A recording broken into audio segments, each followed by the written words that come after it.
New York greets the new year. This is Ben Grauer reporting from the marquee of the Sheraton Astor Hotel in Times Square. Traditional vantage point for this traditional gathering to salute the new year. And we're reporting as we have for many years in the past. And the signal event is one which you can hear and needs not to be described. The screaming, abounding enthusiasm of the mass of people who have crowded into Times Square. Even as I talk to you, you could pick up the decibel increase in the voices as the magic moment arrives and 57 leaves as 58 enters. I would judge as I look down to 40th Street and up to 47th Street or Longacre or Duffy Square that there are 750,000 people within my view. The average age must be about 20, 25 years. There are nobody but youngsters in this crowd. They couldn't take the screaming, the pushing, and the jam-packed situation. Actually, they're saying goodbye to the year of the Sputnik, so the average age here is 2 months in the sense of the space age, which this year 1957 has brought to all of us. It's been a rather quiet New Year's elsewhere. In one of the smart East Side spots, the head waiter told me that they were just as many guests, but they were drinking half as much champagne.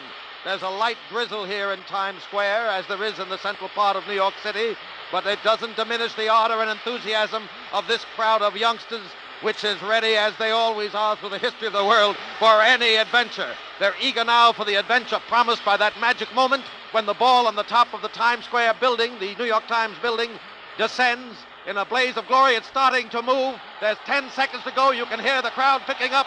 58 is on its way.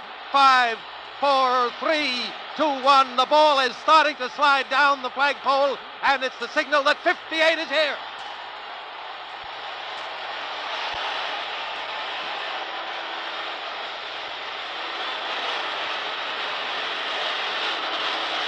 Happy New Year is the phrase.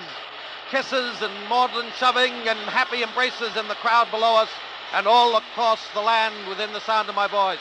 I say Happy New Year to my beloved, as everyone says to his or her beloved, and we face the new year 1958, a grievous year of agonizing self-appraisal for the nations of the West and for America as Sputniks whirl overhead in their 2000th orbit around the world.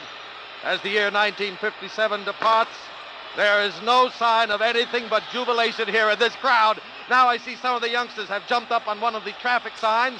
Those two boys have another lad on top of their shoulders, and he must be 15 feet above the crowd. It's a sort of a triple stand mountebank act the boys are putting on here, but they don't care. Another one has gotten to the top of a traffic sign with the red and green lights, and he's standing on top of that. It's a most precarious perch. It's the same sort of blinding devil-may-care enthusiasm which we witnessed here on VJ Day in 1945. Meanwhile, all traffic has stopped in Times Square, as I say, from 3 blocks south to 10 blocks north. A solid mass of people who care not what the future may be, except that right now they're here to celebrate and assert their happiness that the old is gone and the new, promising, hopeful new year is ahead. Meanwhile, quietly across the street, the lights of Cecil DeMille's 10 Commandments blink, calling moviegoers to that hit as it's been running for almost 2 years now.